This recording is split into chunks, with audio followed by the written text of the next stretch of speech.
नमस्कार दर्शक बंधु मु आज आपण को सत भूत घटना देखैबाकू जाउछि। आपण छोट बळु सुनिथिबे गुहखिया चरा डाहाणी कथा। आज से गुहखिया चरा डाहाणी एई वीडियो रे देखिबे। ए वीडियो हमकु शेयर करिसंती आमर जने सब्सक्राइबर बिजू भाई। चलंतु ए वीडियो को एनिमेशन माध्यम रे देखिबा। बिजू भाई कहितांती जे सेदिन थाए शनिवार मु काम करी बहुत थकी जाइथिली, तेणु मु निघोर निदरे शोइथिली। राति पाखापाखि गोटे हेब हठात मते जोरे झाड़ा लागिला, तेणु मोर निद भांगीगला। एतिकी बेले मोर घड़ी उपरे नजर पड़िला। मु देखिली समय गोटे बाजी थाए। एते रातिरे जंगल को झाड़ा जीवाटा मते ठीक लागु नथिला। हेले मु अबा कोन करि पारिथांती। मते एते जोरे झाड़ा लागुतला जे ताकू अटकाइबा असंभाळ थिला। तेणु मु घर बाहर को आसिली ओ देखिली रात्रिर अंधार पूरा गाँ को जाबुड़ी धरी थाए ओ सबुआड़े खाली सुनसान थाए। एपरी दृश्य देखी मते बहु जोरे डर लागिला।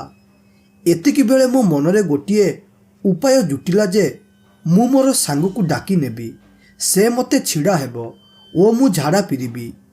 एपरी कही मु मो सांग संजयर घर पाखक गली एवं सेठी पहुँची गोटे गंभीर आवाज रे कहली, अरे संजय मते झाड़ा लगिलानी, चाल टिके छिड़ा हबु, मते डर लगुची।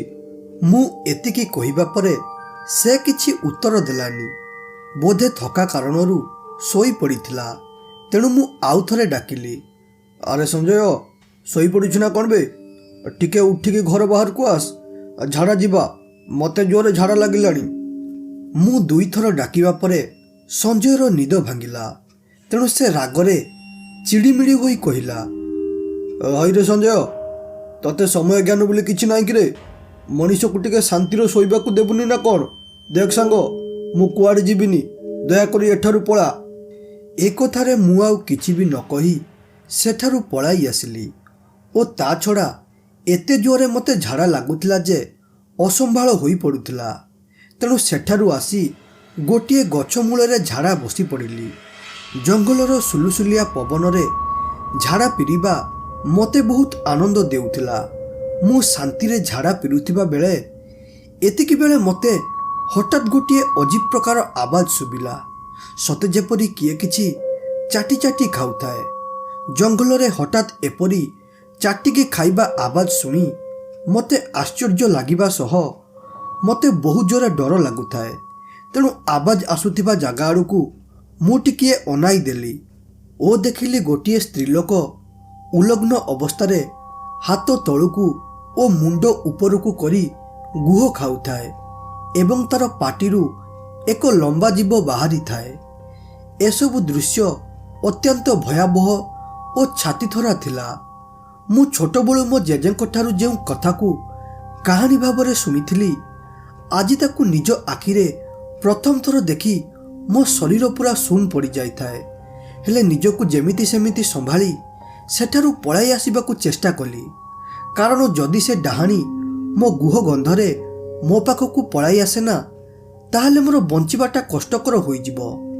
एमिति भाबी जेमिति सेमिति करी सेठारू पळाई आसिली एवं घरे पहुँची गोटिए दीर्घ निश्वास मारी निजकू टिकिए संभाली कहली,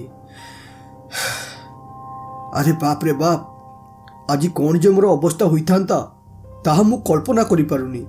भगवान को कृपारू मु आज बंचीगली, नहले मोर आज मरिबाटा सुनिश्चित थिला। एपरि भाबे निजकू सांत्वना देई सोई पड़िली एवं ता परदिन सकाळ हेबा परे मो सांग संजय घर पाखकू आसी काम करिबा पाई डाकिला। हेले मो शरीर अवस्था भल नथिला, माने ज्वर होई जाइथिला। तेणु मु ताकू किछि भी उत्तर देलेनी। तेणु से मो घर भितर को गला ओ मते निदरू उठाइला। मो निद भांगिबा परे मु ताकू मना कली काम को जिबा पाई, कारण मोर गोड़ उठु नथिला। एहा सुनी से मते ज्वरर कारण पचारिला, कारण काली मु पूरा फिट थिली।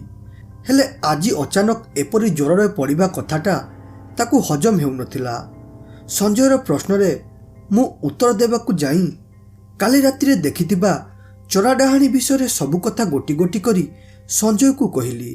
କିପରି ଚୋରା ଡାହାଣୀ ଗୁହ ଖାଉଥିଲା ଏବଂ କିପରି ମୁଁ ସେଠାରୁ ବଞ୍ଚିକି ଘରକୁ ଫେରିଲି। ଏକଥାରେ ସଞ୍ଜୟ ଜମା ବି ବିଶ୍ୱାସ କଲାନି। ସେ କହିଲା ମୁଁ କୁଆଡ଼େ ଗଛକୁ ଦେଖି ଡରି ଯାଇଛି ବୋଲି। ତେଣୁ ସେ ମୋତେ ମୋ ଅବସ୍ଥାରେ ଛାଡ଼ିଦେଇ ସେଠାରୁ କାମକୁ ପଳାଇଲା ଏବଂ ଧୀରେ ଧୀରେ ସମୟ ଗଡ଼ି ରାତି ହେଲା ଏବଂ ରାତି ହେବା ପରେ ସଞ୍ଜୟକୁ ଜୋରରେ ଝାଡ଼ା ଲାଗିଲା। ତେଣୁ ସେ ଝାଡ଼ା ଯିବା ପାଇଁ ଘର ବାହାରକୁ ଆସିଲା। ସେ ବାହାରେ ପହଞ୍ଚି ଦେଖିଲା ଗାଁ ପୁରା ସୁନସାନ ପଡ଼ିଥାଏ। ଗାଁ ପୁରା ରାତ୍ରିର କଳା ଚାଦର ଘୋଡ଼େଇ ହୋଇ ଶୋଇଥାଏ।